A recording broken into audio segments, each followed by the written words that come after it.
अज़राए तफन्नुन आपकी समातों को गुदगुदाने की खातिर एक दूर दराज के गांव में एक सियासतदान की तकरीर थी।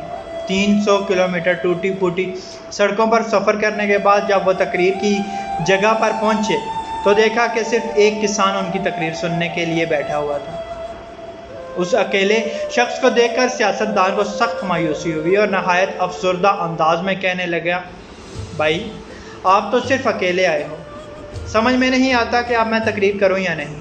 किसान बोला, साहब मेरे घर पर 20 गधे हैं, अगर मैं उनको चारा डालने जाऊं और देखूं कि वहाँ सिर्फ एक गधा है और बाकी दौड़ गए हैं, तो क्या मैं उस एक गधे को भी चारा ना डालूंगा और उसे भी भूखा मार दूंगा।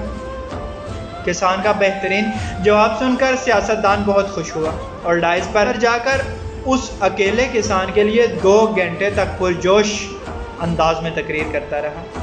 तकरीर ख़त्म होने के बाद वो डाइस से उतरकर सीधा किसान के पास आया और बोला, तुम्हारी गधे वाली मिसाल मुझे बहुत पसंद आई, अब तुम बताओ तुम्हें मेरी तकरीर कैसे लगी। किसान बोला, साहब 19 गधों की गैर मौजूदगी का ये मतलब तो नहीं कि 20 गधों का चारा एक गधे के आगे डाल दिया जाए। अल्लाह पाक आसानियाँ हासिल और तकसीम करने की तौफीक अता फरमाए। आमीन। जज़ाकल्लाह।